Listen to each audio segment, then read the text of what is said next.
Buenas noches nuevamente, Juliano, Jonathan, ¿cómo están? Buenas noches, doctor. Muy buenas noches a todos. Son las 20:20. ¿Qué le parece si empezamos las 20:15 exactamente en 3 minutos?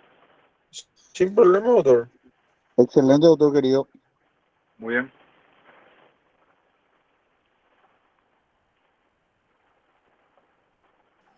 Buenas noches, profesor. Buenas noches para todos.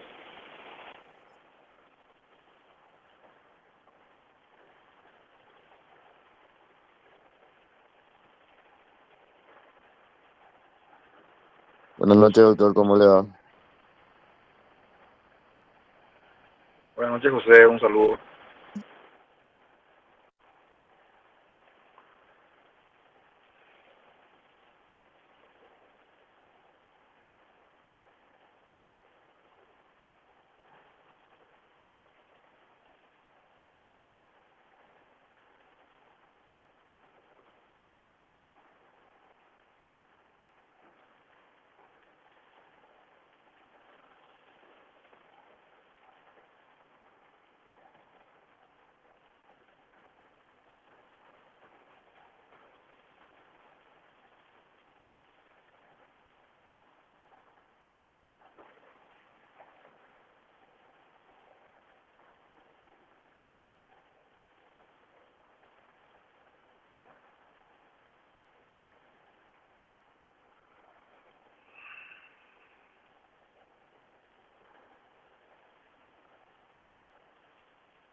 Muy buenas noches nuevamente, siendo las 20:15 horas.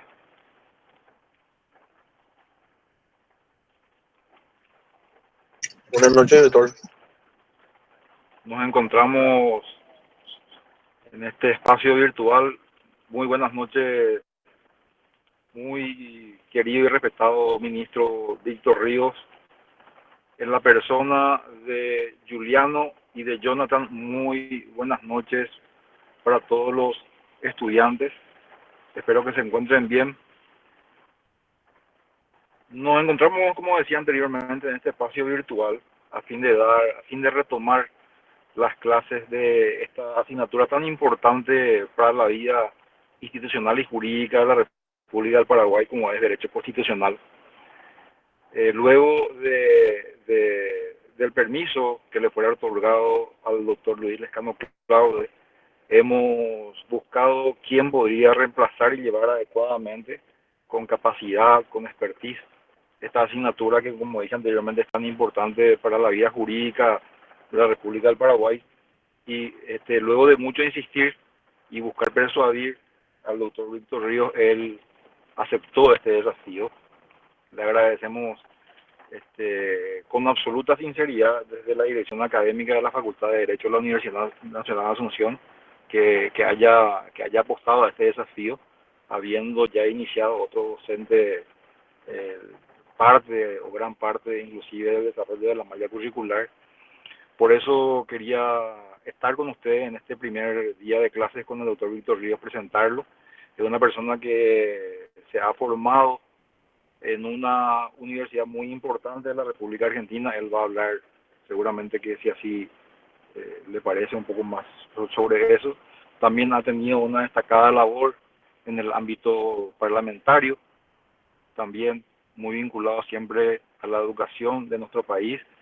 Ha ejercido nada más y nada menos que ha llevado adelante la conducción del Ministerio de Educación durante mucho tiempo, y hace un tiempo fue designado como ministro de la Corte Suprema de Justicia, y en ese orden de cosas integra nada más y nada menos que la Sala Constitucional.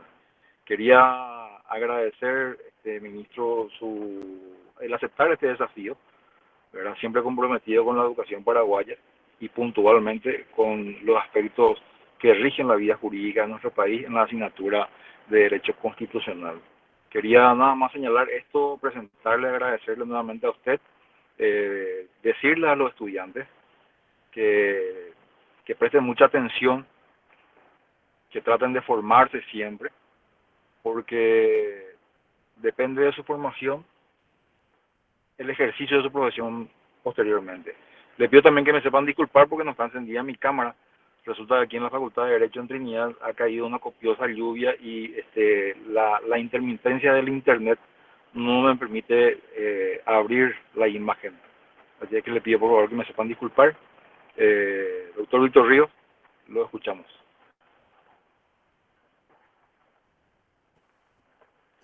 Muy bien, muy buenas noches.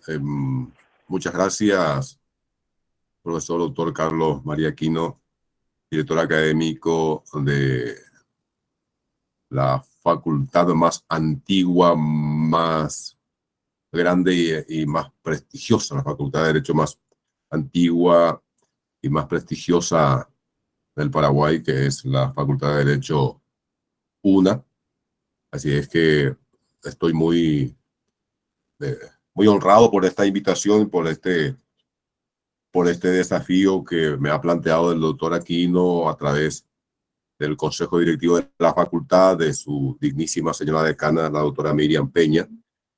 Por lo tanto, en este caso es realmente un gran desafío, con todo lo que implica un desafío para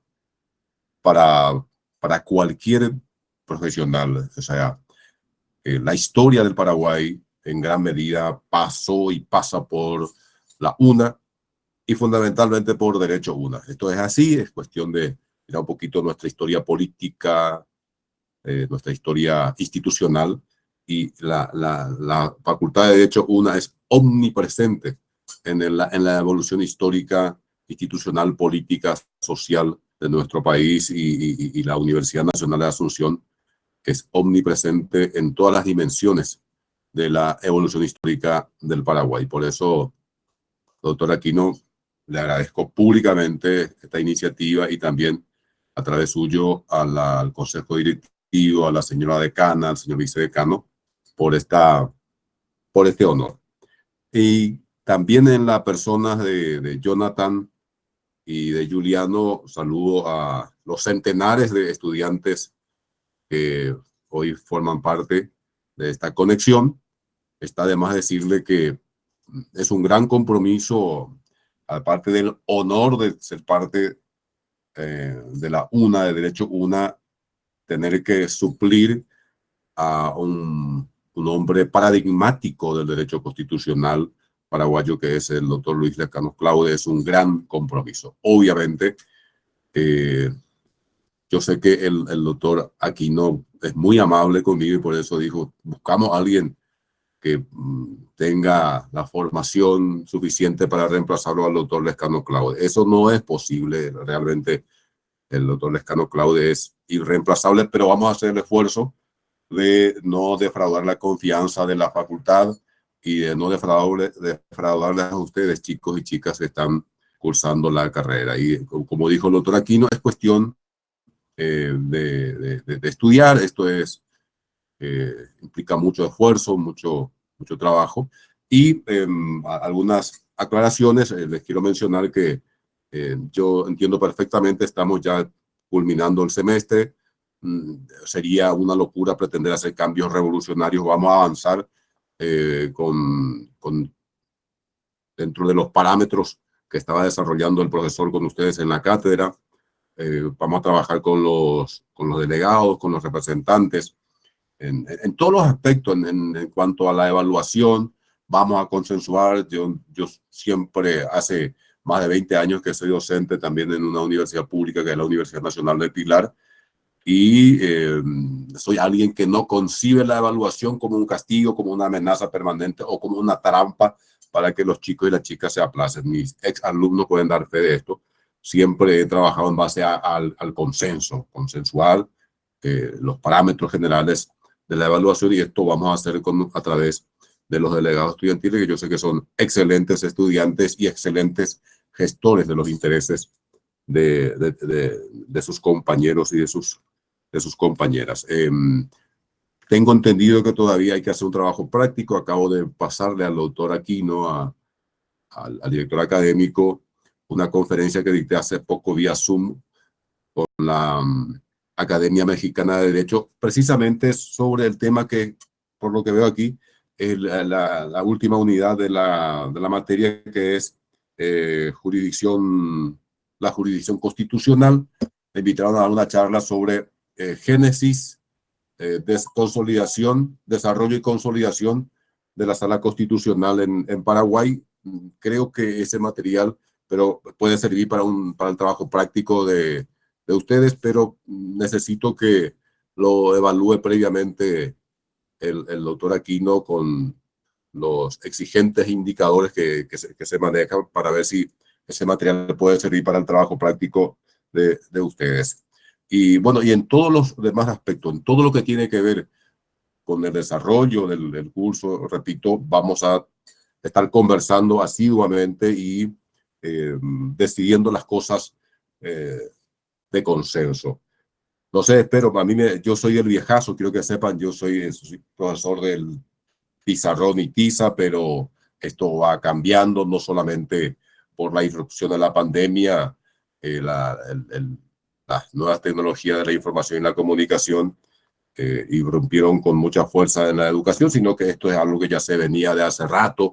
Algunos dicen que el aula ha muerto directamente, que el aula esa de la modernidad, donde estamos todos entre cuatro paredes, el profesor con el pizarrón, la tiza, cuando que esa es una figura que ha muerto, que hoy el aula está en todas partes. O sea, uno con su celular puede estar en la plaza, puede estar en el estadio viendo Olimpia Cerro. Bueno, Olimpia Cerro no va a poder ver mucho ruido, pero estando en cualquier lugar con su celular, y ahí puede estar siguiendo una clase. Entonces el aula está en todas partes.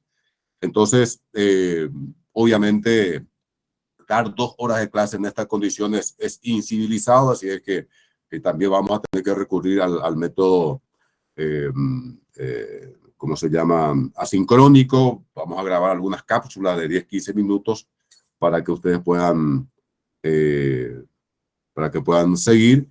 Y bueno, creo que vamos a terminar muy bien este año, haciendo el gran esfuerzo y tomando el compromiso de no bajar la calidad académica que ha sido el sello del trabajo del doctor Luis Lescano Claude. Dicho esto, estoy mirando aquí las últimas unidades que tienen que desarrollar, que tienen que ver con la Constitución de 1992, las declaraciones fundamentales. Bueno, me faltó una parte. Yo soy, es cierto, egresado de la Universidad Nacional del Nordeste, Corrientes, República Argentina. Egresé allá por 1998. Ustedes saben que en la Argentina, desde 1949, las universidades públicas son con arancel cero. Yo estudié en una de esas universidades, en la Universidad Nacional del Nordeste. Terminé ahí mi especialización, en realidad en el área del derecho penal. Estudié con grandes profesores como el doctor Zaffaroni, Marcelo Sanzinetti, Nelson Pessoa. Terminé ahí la especialización en derecho penal, y el curso y la investigación que terminó siendo mi tesis doctoral, que es la punibilidad de la tentativa inidónea en el Código Penal paraguayo, que tesis que terminé defendiendo en la Universidad Nacional de Pilar. Y efectivamente fui 3 periodos, bueno, no completé 3 periodos, 2 periodos diputado nacional, y en este periodo constitucional era senador, hasta que justamente hoy, doctor Aquino, hace 1 año de mi asunción como ministro de la Corte Suprema de Justicia. Así que esta fecha del 10 de noviembre realmente es una fecha feliz para mí. O sea, asumí como ministro de la Corte Suprema de Justicia, y hoy tengo el honor de conversar con los chicos de la Cátedra de Derecho Constitucional de Derecho UNA. Y bueno, también fui ministro de Educación durante el gobierno del presidente Fernando Lugo. Bueno, dicho esto, les decía que Estoy viendo las unidades que falta desarrollar. Eh, la unidad 10, la Constitución de 1992, las declaraciones fundamentales, los derechos y deberes. Unidad 11, la Constitución de 1992, otra vez derechos e igualdad. Unidad 12, continúa con los derechos, la libertad de locomoción, etcétera, etcétera. La unidad 13, las garantías constitucionales. La unidad 14, la jurisdicción constitucional. Hoy, lógicamente, por ser la primera clase, no vamos a estar, y de hecho, no creo que ninguna clase estemos con este método durante 2 horas porque es realmente incivilizado y no es didáctico, definitivamente, es antipedagógico. Pero algunas cuestiones quiero adelantar con ustedes para ir conociéndonos. Me encanta que me toque esta última parte hablar casi exclusivamente sobre nuestra Constitución, la Constitución de 1992, que siempre sostengo en todos los foros internacionales. Ahora precisamente estoy en México, participando de un foro internacional de jueces y juezas constitucionales. Hace poco tuvimos en Chile, donde hubo un encuentro también de tribunales, cortes y salas constitucionales. Son espacios muy interesantes de debate académico y de aprendizaje y de compartir experiencias. Siempre sostengo que la Constitución de Paraguay es una de las más avanzadas, no de América Latina, del mundo. Esta Constitución que tenemos en 1992, que se aprobó en 1992, es una de las más avanzadas del mundo. Claramente más avanzada, por ejemplo, que la Constitución paradigmática que siempre se cita, que es la Constitución de Estados Unidos, que, por ejemplo, en ninguna parte habla de democracia, por ejemplo. La Constitución norteamericana en ninguna parte, ni en sus primeros, ni en su primera redacción, ni con las enmiendas posteriores, habla en ninguna parte de democracia. Nuestra Constitución, desde el preámbulo, habla de democracia. De 1992 se aprueba en un momento muy especial, no solamente de la historia paraguaya y de América Latina, sino de la historia constitucional occidental. Es en esa época, en realidad, después de la guerra, de la llamada Segunda Guerra Mundial, se empieza a hablar en Europa de una nueva etapa constitucional. Se habla del pospositivismo, o algunos hablan de neoconstitucionalismo. Hablaremos en algún momento del neoconstitucionalismo, pero en definitiva, lo que ocurrió es que después de la Segunda Guerra Mundial, la doctrina y la experiencia demostró que el Estado legal de derecho, ese positivismo de base kelseniana, no es suficiente. O sea, no fue suficiente, no pudo evitar las catástrofes de los totalitarismos, ni el estalinismo en la Unión Soviética, ni el fascismo en Italia, ni el nazismo en Alemania, y tampoco ese positivismo pudo evitar las dictaduras militares de América Latina. Entonces, empezaron a decir, nuestras constituciones, las nuevas constituciones tienen que tener otras características. Y empieza a hablarse del neoconstitucionalismo o del pospositivismo. Esto se critica mucho desde esta perspectiva positivista porque dicen que en realidad lo que se busca es nuevamente introducir la moral dentro del derecho. O sea, cuestiones morales. Dice, pero esto es muy difícil de definir, o sea, vamos a caer en la inseguridad jurídica, etcétera, etcétera. De todas maneras, esa es la evolución del derecho. Y se empieza a hablar seriamente, sobre todo a partir de la llamada Ley Fundamental Alemana de 1949, se empieza a hablar ya no de Estado legal de derecho solamente, sino de Estado constitucional de derecho. O sea, no es lo mismo, y uno ve en la evolución constitucional del Paraguay cómo esto va cambiando. O sea, no es lo mismo un Estado de derecho, digámosle, decimonónico, que un Estado constitucional de derecho. Es un autor muy interesante alemán que se llama Peter Haberle, tiene una obra que se llama Estado Constitucional.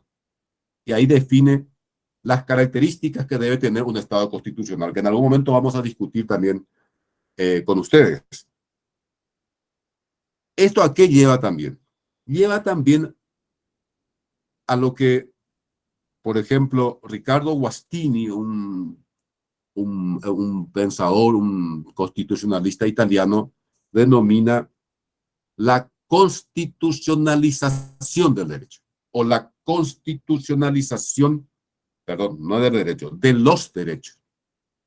La constitucionalización de los derechos, o la constitucionalización del ordenamiento jurídico. Esto tiene consecuencias prácticas impresionantes. O sea, cuando uno dice, bueno, los derechos en Paraguay están constitucionalizados, no es una mera declaración teórica. Esto tiene consecuencias prácticas extraordinarias, que vamos a ver también después. Pero también estas nuevas constituciones, llamadas del pospositivismo o del neoconstitucionalismo, tienen una característica muy interesante que tiene que ver con esta unidad 10, que es que incluyen los derechos fundamentales, y estos derechos fundamentales tienen eficacia práctica al ser aprobados, incluidos en la Constitución, son automáticamente aplicables o deben ser aplicados en la práctica sin necesidad de ley reglamentaria. Porque si uno ve las constituciones anteriores, por ejemplo, la del 1870, 1940, 1967, en realidad aparecen los mismos derechos. O las constituciones anteriores a la Segunda Guerra Mundial en Europa, hablan de estos derechos. Aparecen los derechos fundamentales. Pero ¿en qué cambia a partir de la Segunda Guerra Mundial? Que también es lo que ocurre con la Constitución de Paraguay de 1992, en que estos derechos fundamentales pasan a tener eficacia práctica inmediata. O sea, no hay necesidad de una ley reglamentaria. Y si ustedes ven en nuestra Constitución, en el artículo 45 dice expresamente que la falta de reglamentación no es pretexto para que no se aplique un derecho establecido en la Constitución Nacional. Dice expresamente. Entonces, ¿qué implica esto? Es la constitucionalización de los derechos. Y aparecen estos derechos fundamentales como el derecho hablamos del derecho a la vida. Yo por lo menos sostengo que la vida no es un derecho, que la vida es una condición material indispensable al servicio de la cual están todos los derechos. O sea, la vida es un fenómeno biológico natural. Existe, y por el solo hecho de existir naturalmente, tiene derechos fundamentales. Derechos inalienables, la libertad, la igualdad. Todos estos derechos están en función a la protección de la vida y de la vida digna, de la dignidad humana, que en nuestra Constitución se reconoce desde el preámbulo. Pero esta será otra discusión. Esto es tan fuerte, la presencia de los derechos fundamentales, que un autor alemán, digamos, contemporáneo, que se llama Robert Alexy, que estoy seguro que el autor aquí no lo conoce, él ha construido toda una teoría que se llama la teoría de los derechos fundamentales. Muy criticado por, digámosle, los de la escuela positivista, pero con mucha incidencia en varios países de Occidente y de América Latina. Él tiene un libro precisamente que se denomina La teoría de los derechos fundamentales, un desarrollo muy profundo, y como todo alemán es muy complicado de leerlo. O sea, los alemanes se especializan en escribir difícil realmente. Ahí lo tenemos a Hegel, a Kant, a Heidegger y compañía. Es muy difícil de leerlos. Bueno, este es un alemán, entonces, pero escribe bastante complicado, pero su teoría es una teoría muy poderosa, una teoría omnipresente en la actualidad, varias cortes supremas de justicia, varios tribunales y cortes constitucionales han adoptado la teoría de Robert Alexis, la teoría de los derechos fundamentales. Él es el que habla de esto de la ponderación, qué pasa cuando, hablando de declaraciones fundamentales, qué pasa cuando entran en conflicto los derechos fundamentales, por ejemplo, qué pasa, esto estoy seguro que habrá desarrollado el autor, qué pasa cuando entran en conflicto la libertad y la igualdad, cuál tiene más peso, cuál debe prevalecer. Entonces dice él, hay que ponderar, y hay una serie de pasos que hay que seguir para ponderar y decir, bueno, en este caso debe prevalecer tal o cual derecho fundamental. Bueno, esto ocurre en Alemania, les decía a partir de 1949, en toda Europa. Aparece Alexis, escribe su teoría de los derechos fundamentales. Aparecen otros autores muy interesantes, de mucha influencia, como Luigi Ferrajoli, él es italiano, Norberto Bobbio, etcétera, etcétera. ¿Qué ocurre en América Latina? Nosotros, en la segunda mitad del siglo XX, la mayor parte de nuestros países, por no decir todos, tuvieron dictaduras militares, con constituciones vigentes. O sea, siempre tuvimos constitución. Cuando emerge la democracia en América Latina con mucha fuerza, y a partir de la década del 80, caen las dictaduras cívico-militares de la doctrina de la seguridad nacional y empiezan a aparecer las nuevas constituciones, entre ellas la de Paraguay. Si ustedes ven a expositores internacionales que hablan de estas nuevas constituciones, precisamente las denomina constituciones de la corriente neoconstitucional.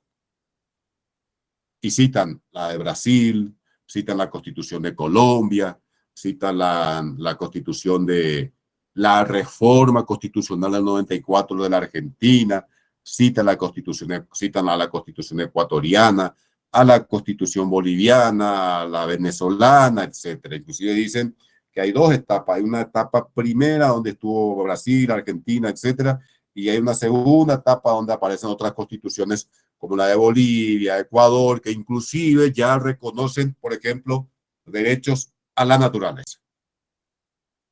Pero nunca citan a la Constitución de Paraguay. Y yo también esto hago y protesto en todos los foros internacionales. ¿Por qué no citan a la Constitución de Paraguay? Desde 1992. Producto de la Constituyente del 92, una constitución muy avanzada. Entonces, nuestra constitución se inscribe dentro de esto que se denomina, algunos denominan neoconstitucionalismo, otros no quieren saber nada con esta historia, pero de todas maneras es una constitución postpositivista, no es ya una constitución kelseniana. Eso hay que abandonar, no abandonar, pero hay que entender. Es una superación del kelsenianismo, es una superación de ese positivismo jurídico muy fuerte en Occidente. Es otro momento. Es otra circunstancia, es otra doctrina, es otro paradigma, es otro ethos constitucional. Y en nuestra Constitución, por supuesto, en la primera parte aparecen los derechos fundamentales, las declaraciones, etcétera, etcétera. Y aparecen cuestiones de mucha avanzada, ¿verdad? Sobre este tema de la calidad de vida, del derecho, el desarrollo del concepto de igualdad que vamos a desarrollarlo en su momento, el derecho a la vida, es muy importante. Fíjense que en el artículo 1, en el segundo párrafo, nuevamente dice claramente que hay o sea, en el preámbulo dice nuestra Constitución que se basa en el reconocimiento de la dignidad humana. Y en el artículo 1, segundo párrafo, dice expresamente, repite el tema del reconocimiento de la dignidad humana y establece que en nuestro sistema democrático, la democracia representativa, participativa y pluralista, está fundada en el reconocimiento de la dignidad humana. Y yo aquí en el material en la unidad, que habla del derecho a la vida, o sea, evolución histórica y conceptual de los derechos de la persona en su dimensión vital. Pero quiero hablar un poquito nomás de historia en este caso, de la evolución de los derechos, y voy a agregarle esta cuestión que tiene que ver con las garantías de estos derechos y que tiene que ver también con la jurisdicción constitucional. Nosotros en 1870 tuvimos la primera constitución liberal, digamos, el liberalismo decimonónico. En esa constitución, por ejemplo, eh, se habla del Estado legal, expresamente, es Estado legal. No se habla de control de constitucionalidad, eh, no hay una sala constitucional en aquella corte, no hubo. Aparecen los derechos, se reclaman los derechos, pero en realidad, como es un Estado legal, esos derechos, para que puedan tener virtualidad práctica, tenían que ser reglamentados, mejor dicho, a través de una ley. Como muchas veces no se reglamentaban, o la ley reglamentaba de una determinada manera, muchas veces esos derechos quedaban en eso, en declaraciones. Inclusive, cuando la Constitución habla de la tarea jurisdiccional, en ese momento la Constitución de 1870 dice que las sentencias deben estar basadas en la ley. No dice en la Constitución. Cuando se empieza a hablar de la necesidad de que las sentencias se funden en la Constitución. Entonces ahí ya empieza a haber un cambio interesante y se empieza a avanzar hacia la constitucionalización del derecho, hacia el denominado Estado Constitucional de Derecho, que finalmente se asienta y se instaura con la Constitución de 1992, con la Constitución de 1940. La Constitución de 1940 empieza a decir, y dice por primera vez en este caso, que las sentencias deben estar fundadas en la Constitución y lógicamente en la ley. La Constitución del 67 repite esto, repite la fórmula, dice las sentencias deben estar fundadas en la Constitución y en la ley, y ya ahí aparece la jurisdicción constitucional. Ya sé que este es tema del último módulo, de la última unidad, pero esta pequeña trayectoria histórica es importante mencionar porque tiene que ver con la evolución de los derechos y de sus garantías.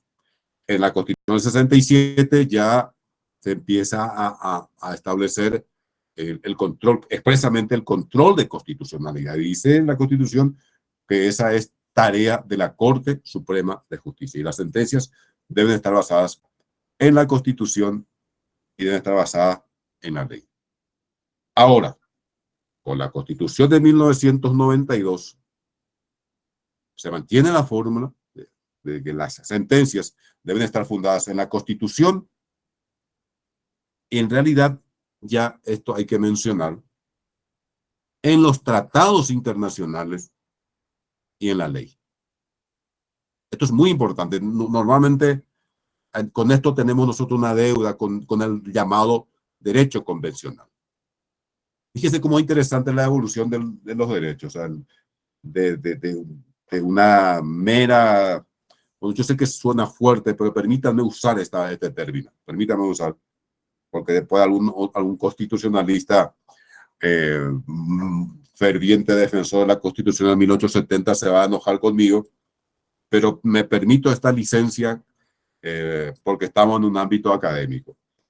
De una mera declamación de los derechos de 1870, porque ahí se hablaba de un Estado legal, y los derechos que aparecían en la Constitución necesitaban una institucionalización nuevamente a través de una ley para que se puedan aplicar. A la Constitución de 1940, bueno, y en esta Constitución de 1870, los jueces tenían la obligación de basar en la ley su sentencia. O sea, no había necesidad ahí de invocar la Constitución. Esta necesidad empieza a emerger con la Constitución de 1940. Pero ahí, con la Constitución de 1940, o sea, la Constitución de 1940 no hablaba de control de constitucionalidad aún. Obviamente, uno haciendo una interpretación sistémica, o si ustedes quieren, sistemática, y también teleológica de esa Constitución, uno dice, bueno, al establecer, obviamente, que las sentencias deben fundarse en la Constitución, entonces, obviamente, tiene que haber un control de constitucionalidad. Pero de esto ya no hay duda a partir de 1967. Constitución, ley. Y la Corte es la encargada de controlar que las sentencias sean constitucionales, que se basen en la Constitución. Pero en 1992 dimos otro gran paso como sociedad, como país. La Constitución de 1992 instaura en el Paraguay lo que se denomina Estado Constitucional de Derecho. Esto lo vamos a desarrollar después. Y podemos afirmar claramente que a partir de 1992 en Paraguay se produce lo que se denomina la constitucionalización de los derechos. Esto es de una importancia extraordinaria e implica una ruptura paradigmática histórica sin precedentes. Tanto es así que hay un profesor mexicano que hace un trabajo muy interesante, se llama Mario Caronel, y que dice lo siguiente: cuando uno dice en un Estado constitucional, en un sistema donde existe la constitucionalización de los derechos, todos los abogados deben ser constitucionalistas.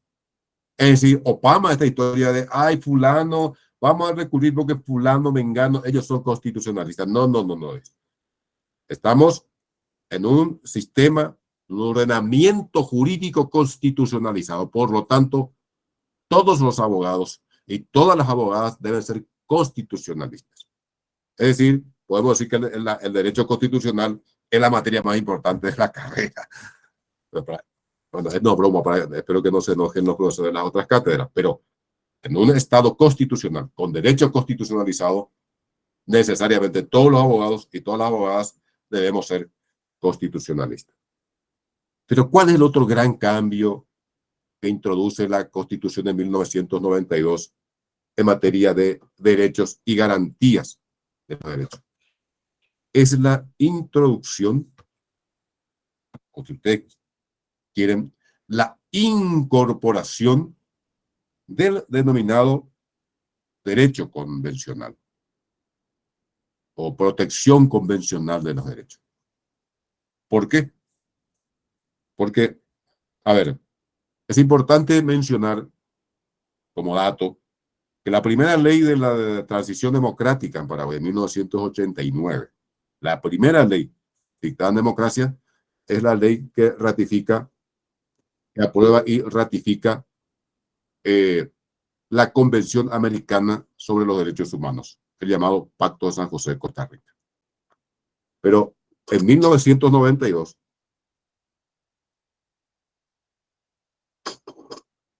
nuestros constituyentes aprobaron ese artículo realmente maravilloso, como varios otros artículos de nuestra Constitución, que es el 137, que establece la jerarquía, ¿verdad?, el orden de prelación de las leyes. Y aparece Constitución Nacional, tratados internacionales, leyes del Congreso y demás disposiciones normativas inferiores. Entonces, ¿qué significa esto? Que los derechos fundamentales reconocidos por la Constitución de 1992 no solamente no necesitan de reglamentación legal para que se los proteja, mejor dicho. No solamente no necesitan de una reglamentación del Congreso para que puedan ser aplicados en la práctica y para que puedan ser protegidos a través de las sentencias judiciales y de cualquier otra medida que pueda tomar el Estado, sino que además tiene una nueva protección de dimensión internacional o supranacional, si ustedes quieren, y que tiene que ver con el derecho de los tratados. Es decir, esos derechos están garantizados por la Constitución, por los tratados internacionales que son superiores a la ley y las leyes del Congreso. Entonces, a partir de ese momento, el Paraguay reconoce la jurisdicción de la Corte Interamericana de los Derechos Humanos. Y por eso, en más de una ocasión, nuestro país ha sido condenado por esta Corte. Y también Paraguay tiene, no sé si decirles la suerte, pero la particularidad de ser uno de los países, uno de los 4 países que han sido absueltos por la Corte Interamericana, porque una campaña que se suele instalar es que la Corte Interamericana condena siempre a los estados y que finalmente inclusive después termina inclusive protegiendo a terroristas. En realidad, es cierto, no muchas veces han, digámosle, absuelto a los estados, y uno de los estados que fueron absueltos, cuya responsabilidad ha sido, el Estado, la Corte dijo, acá no hay responsabilidad del Estado, es Paraguay, en un caso famoso, Arrobo Martí y compañía. Entonces, así como fuimos condenados en varios casos, uno de los casos tiene que ver justamente con un reconocido profesor de la Facultad de Derecho UNA, el doctor Bonifacio Ríos, y así como hemos sido condenados en varios casos, también fuimos absueltos. Esto muchas veces es cuestionado de distintos sectores. Dicen, no, ¿cómo? Y nuestra soberanía atenta contra nuestra soberanía. ¿Por qué tienen que inmiscuirse en cuestiones internas? Y en realidad Paraguay, en el ejercicio de su soberanía, ha reconocido la jurisdicción de la Corte Interamericana para la protección de los derechos humanos. No es para otra cosa. La Corte Interamericana no es el CIADI, por ejemplo, que es una entidad privada de arbitraje que suele condenar al Paraguay a pagar millones y millones de dólares a acreedores internacionales. O no sé si usted quiere ver el GAFI, por ejemplo, ahora tiene mucha incidencia y presiona a nuestros países y cambiamos leyes, cambiamos procedimientos. Bueno, ahí tienen otras finalidades, finalidades económicas, etcétera. En el caso de la Corte Interamericana es para proteger derechos humanos, no es para otra cosa, para nada más. Es para coadyuvar con el Estado paraguayo en proteger mejor, acá, como dice acá, el derecho a la vida, a la libertad, a la igualdad, al debido proceso. Eso es lo que se llama control de convencionalidad. Es decir, ¿qué significa esto? Que los derechos, en esta evolución de la que habla la Unidad 10 en nuestro país, hoy no solo tienen que ser protegidos desde la Constitución, mirándolos desde la Constitución, mirando con el prisma de la Constitución. Hay que mirarlos también con el prisma de los tratados internacionales sobre derechos humanos y obviamente desde el prisma de las leyes del Congreso que están en un tercer nivel, un tercer escalón.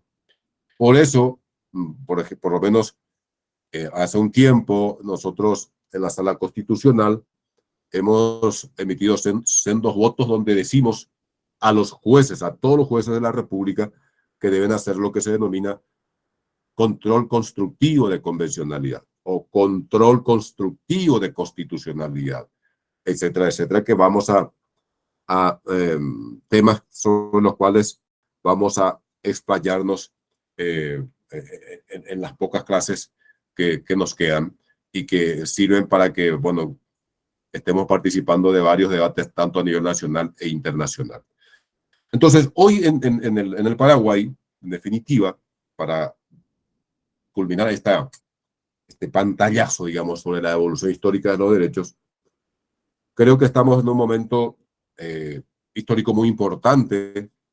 Nunca como en este momento los derechos fundamentales han sido reconocidos y protegidos en el Paraguay desde los instrumentos normativos, digo, desde la Constitución, tratados, leyes, etcétera.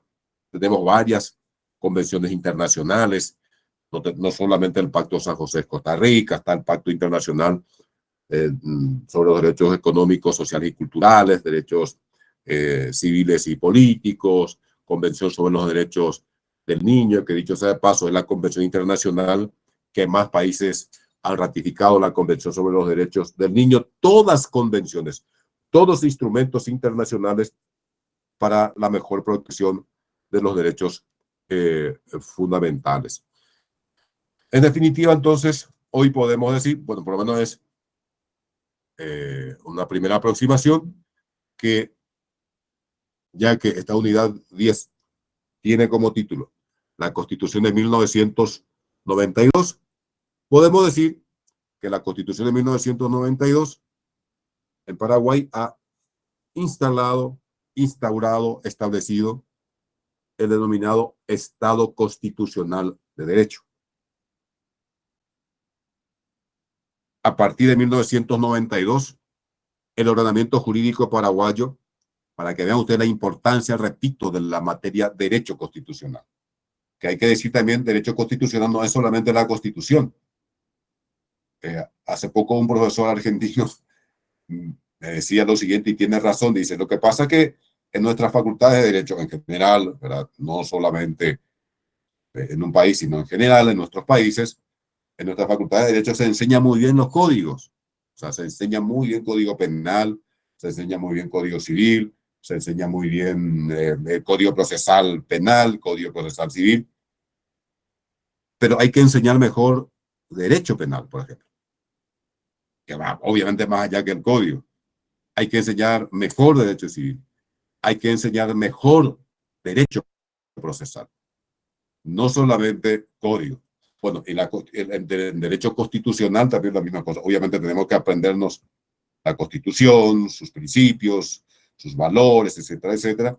Pero el derecho constitucional obviamente es más amplio que la Constitución. Pero le decía, para volver un poco a esta definición final hoy, pero preliminar con ustedes, espero que podamos continuar con este debate posteriormente. La Constitución de 1992, me faltó decir, claramente es una constitución post-positivista, o si ustedes quieren decir, encuadrada dentro del denominado neoconstitucionalismo, ha establecido en nuestro país el llamado Estado Constitucional de Derecho. A partir de 1992, nuestro ordenamiento jurídico se ha constitucionalizado. O sea, en Paraguay tenemos los derechos constitucionalizados. Por eso, más claramente, más que nunca, las sentencias judiciales deben basarse en la Constitución. Lo dice expresamente la Constitución. Entonces, ese control llamado constructivo de constitucionalidad deben hacer todos los magistrados y toda la magistrada de la República. Pero fíjense, usted no queda ahí. No queda con la constitucionalización de los derechos fundamentales. A partir de 1992, nuestro ordenamiento jurídico se ha convencionalizado, porque conforme al 137, los tratados internacionales se incorporan a nuestro ordenamiento jurídico como normas o como textos normativos. Estuvimos discutiendo en estos días justamente que esto de confundir los textos normativos con las normas. Las normas no son los textos son textos normativos, los esquemas normativos, las normas son, pero eso discutiremos. Vamos a decir normas ahora. Las normas de los tratados internacionales, de las convenciones internacionales, son superiores a las leyes aprobadas por el Congreso Nacional. Hemos reconocido la competencia de la Corte Interamericana de los Derechos Humanos y de la Comisión Interamericana también. Entonces, nuestro ordenamiento jurídico nuestros derechos están también convencionalizados a partir de 1992. Fíjense, vaya si no es un momento histórico. Fíjense lo que esto significa para un Estado, para los ciudadanos, para las ciudadanas, esto de tener un conjunto, un plexo normativo extraordinario, muy poderoso, no solamente de carácter nacional, sino internacional, supranacional, para la protección de los derechos fundamentales establecidos en nuestra Constitución. Y en consecuencia, finalmente entonces, la jurisdicción constitucional ha adquirido una importancia que nunca tuvo en el Paraguay. Nunca tuvo en el Paraguay. Esto es tan evidente que fíjense ustedes también que la Corte Suprema de Justicia, ¿verdad? Que tiene 9 miembros, hoy cuenta con 3 salas: la sala constitucional, la sala civil y comercial, la sala penal. La sala penal también entiende sobre cuestiones administrativas, contenciosas administrativas, pero nuestra Constitución, la única sala que reglamenta y cuya competencia establece es de la sala constitucional. La única sala. Las otras 2 salas no aparecen en la Constitución. Fueron creadas por ley, por la ley que organiza la Corte Suprema de Justicia. Entonces, para mí, honestamente, en cuanto a esto de la evolución del derecho, no hay ninguna duda de que nuestros derechos en Paraguay están constitucionalizados. Por todos los argumentos que he tratado de desarrollar, espero que haya sido mínimamente claro, pero además le agrego finalmente por esto que acabo de decir, que los constituyentes decidieron establecer en la propia Constitución, crear, es decir, ya en la Constitución, la Corte Suprema de Justicia tendrá 9 miembros, trabajará en salas, una de ellas será la constitucional, la sala constitucional, y ya establece las competencias de la sala constitucional. ¿Por qué? Porque evidentemente fueron muy conscientes de lo que estaban haciendo, de que estaban constitucionalizando nuestro ordenamiento jurídico, y en la propia Constitución ya estableció la garantía jurisdiccional de la protección de los derechos constitucionales en nuestro país. Bueno, doctor Aquino, prometí que no iba a extenderme mucho. Yo creo que por aquí podemos ir deteniéndonos. No sé si hay espacio para las preguntas. Ustedes me dirán. Profesor, por mi parte ha sido un gusto compartir con usted y con los estudiantes esta hora y un poco más de clases. Y bueno, gratamente sorprendido, y nuevamente creo que se ha sembrado la posibilidad de abrazar apasionadamente esta asignatura que, como ya lo dijera anteriormente, es tan apasionante. Por mi parte, no tengo más palabras que agradecer. Quiero permitirme retirarme del aula virtual para que, si existiera algún tipo de consulta con los estudiantes, usted pueda abordarlo con total y absoluta libertad, porque muchas veces sucede que los estudiantes se sienten un poco, a ver cómo podría decir, limitados con mi presencia. No quisiera que eso sea así en esta ocasión, así es que nuevamente reiterarles el agradecimiento a usted, profesor. Lo siento apasionado, sé que esta asignatura lo apasiona inmensamente. Espero que se plante la semilla, que se pueda sembrar algo muy importante en el aspecto académico en esa asignatura, para que después, quizás al culminar su carrera, los chicos puedan darse cuenta de la importancia y así cosechar conocimientos para el ejercicio de su profesión. Por mi parte es todo, profesor. Un saludo nuevamente para todos los estudiantes y estamos en contacto. Con permiso. Muchas gracias, doctor, muy amable. Antes de que se retire el profesor, bueno, sí, ya creo que se retiró. Estoy acá, chicos, chicas. Ahora que se fue la autoridad, podemos hablar tranquilamente. Así es que acá tengo, dice, levantó la mano Absalón Darío Arias. Sí, Pedro ¿qué Arias. tal? ¿Cómo está su excelencia? ¿Cómo está? ¿Cómo le va? Bien, bien, gusto. Igualmente, Su Excelencia. Me pareció muy interesante su exposición y también le quería, ya que no le pude agradecer al doctor Carlos María Aquino, quería que sepan y que él sepa que me sorprendió gratamente haber podido encontrar a alguien del calibre del doctor Lescano Claudio, ¿verdad? Como usted para poder dictar esta clase, ¿verdad? Realmente me sorprendió mucho Su Excelencia. Y le quería también, vamos a decir, refrescar o, vamos a decir, compartir con los compañeros que yo creo que el capítulo 2 de la Constitución de la Libertad, ¿verdad? Yo creo que ese capítulo es fundamental para todo tipo de proceso en el ámbito, sobre todo en el ámbito penal, ¿verdad? Que creo que anteriormente, en las constituciones anteriores, no estaba así tan específicamente dictaminado o dictado.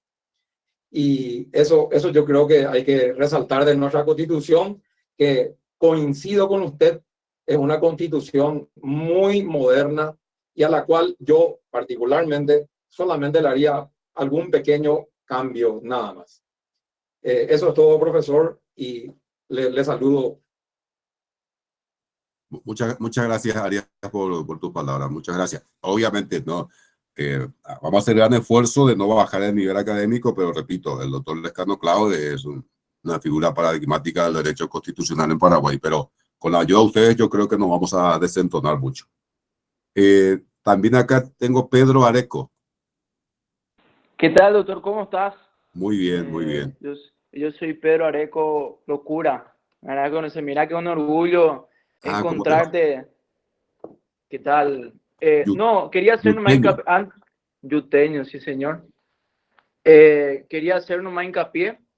Hace rato estaba comentando vos que es muy importante la constitucionalidad, el proceso de lo que es la Constitución, y más que nada agradecerte porque desde ya nunca escuché hablar a un profesor hablar con tanta propiedad sobre los procesos democráticos y de lo que es la historia diplomática.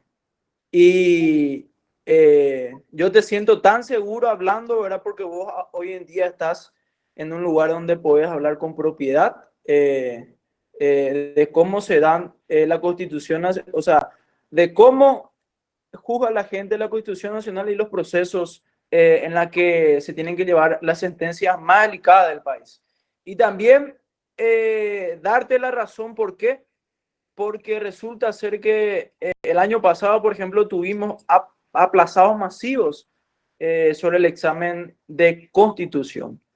Recuerdo muy bien que Oscar Paciello dio a entender que nos iba a dar de rendir otra vez a 1.800 y algo postulantes, de los cuales solamente el 25% pasaron la materia de Constitución Nacional. Entonces, esta materia yo creo que es una deuda de muchos de los profesionales del derecho que bueno, siguen por mucho tiempo la carrera, luego llegan hasta lo más alto, pero tampoco dan de sí para poder dejar a las nuevas generaciones las herramientas y también los poderes del conocimiento para poder, bueno, los jóvenes desarrollarse y ser cada día más capacitados y profesionales sobre el derecho constitucional. Así que por ende, para mí un orgullo escucharte. Nosotros nos conocemos y mira, te mando un fuerte abrazo y bendiciones para todos. Gracias, profesor.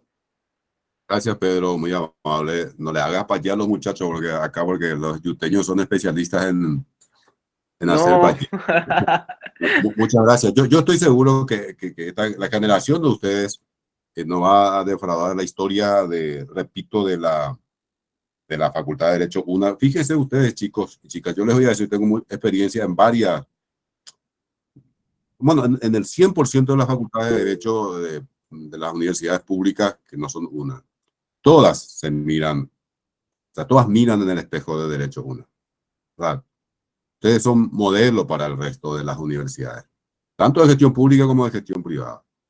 Es un modelo en todos los aspectos, o sea, cuando va un alumno de Derecho, una es otra cosa, cuando aparece un profesor que enseña Derecho, una es otra cosa, y los programas de estudio se basan en los programas de ustedes, los temas, etcétera, etcétera, la organización curricular, todo se basa en ustedes, así es que yo sé que son conscientes, pero no está más decirles eso, que ustedes son un modelo para el resto de las facultades de Derecho del Paraguay. Ahí se me perdió, creo que Jonathan levantó la mano también, ¿no? Estoy con problemas acá.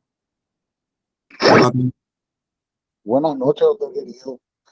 Nada más quería agradecerle al director también, doctor Carlos María, ¿verdad?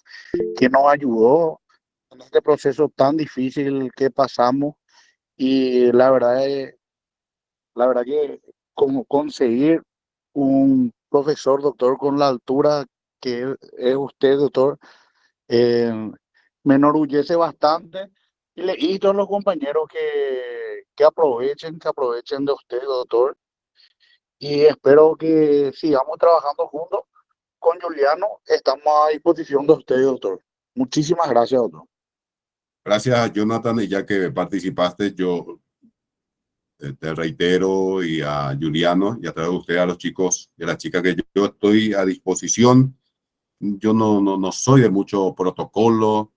En lo que pueda ayudar, pues ya sé que ya hay poco tiempo, ustedes son muchísimos alumnos, yo estoy acostumbrado a dictar clase a 20, 25 alumnos, ustedes son 300, 400 conozco somos, doctor. 400, así es que yo conozco la dificultad de la masividad, pero en lo que se pueda ustedes me dirán y repito, y, ya que estuve hablando Areco también de aplazo, etcétera, etcétera. Repito, soy partidario, me adscribo a una teoría de la evaluación que también considero una superación de los viejos sistemas de evaluación.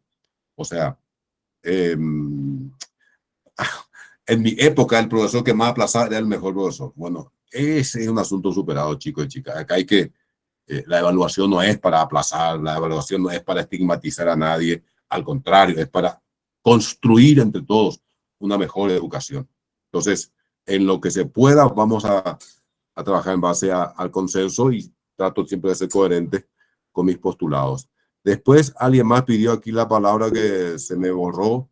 Compañero Oscar, doctor. Oscar Velázquez. Sí. Buenas noches, doctor. Buenas noches. Una consulta más. Usted dijo que todos los abogados tienen que ser, a partir de 1992, constitucionalistas. Debemos saber Constitución.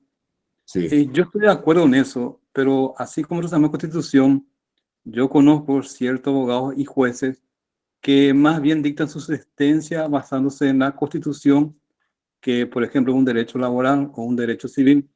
Y creo también que esa parte está un poco, o sea, no sé, un poco, ya van al extremo en ese sentido. Y mira, Oscar, es un motivo de gran discusión que a mí me gustaría discutir. Probablemente este año ya va a ser difícil, en una clase presencial, una conferencia presencial con ustedes sobre este tema del control de constitucionalidad. Es un gran debate. En realidad yo repetí eso de que todos los abogados y todas las abogadas deben ser constitucionalistas.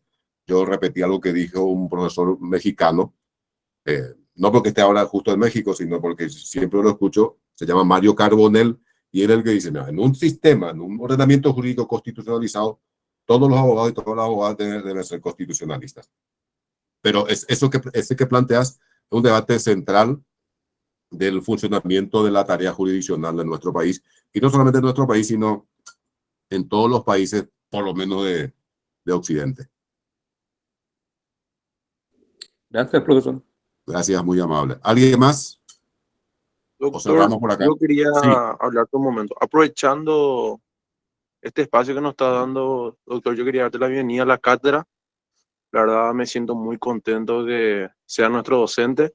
Y en principio quería cortarte un poco, no te quería cortar más, a todos los compañeros acá me están pidiendo en el grupo WhatsApp, doctor, si qué posibilidad hay. Martes y jueves son nuestras clases, que en algún momento tengo entendido que usted está fuera del país, pero cuando vuelva que nos dicte una clase presencial, doctor.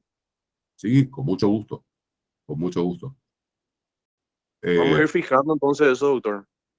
Sí, Juliano, te agradezco la bienvenida y también te digo lo mismo que a Jonathan. Estoy a disposición, ayúdenme, vamos a trabajar juntos.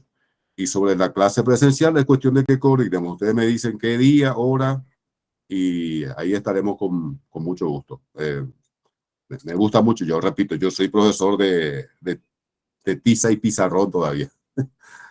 Así que con mucho gusto, Excelente, Juliano. doctor. Perfecto, Muchas a las gracias. órdenes. Creo que la compañera Graciela alzó la mano, doctor. Ah, sí, acá tengo Graciela Margarita Baruja. Sí, buenas noches, profesor.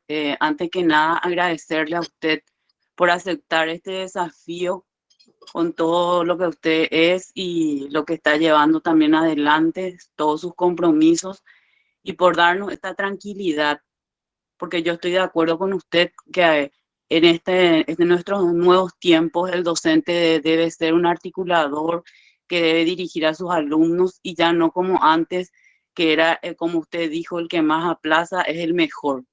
Entonces, muchísimas gracias, profesor, por aceptar esto y por darnos la tranquilidad también. Y bienvenido. Gracias, Graciela. Gracias, muy amable. Bueno, si les parece, entonces vamos cerrando la clase. Jonathan, Juliano, podemos ir cerrando ya, ¿verdad? Así mismo, doctor. Perfecto. Muchísimas gracias, doctor. Nos vemos el Muy próximo bien. martes, doctor. El próximo martes y un abrazo a todos y todas aquí desde la Ciudad de México. Les voy a llevar un poquito de tequila para la clase presencial. Eso. Muchas gracias, profesor. Gracias, doctor. Gracias, profesor. Muchas gracias, Gracias, doctor. doctor. Chao, Buen nos retorno, vemos. buen retorno. Gracias. Buenas Nos vemos. noches. Buenas Gracias, noches, profe. doctor. Buenas noches. Chinga su madre, güey.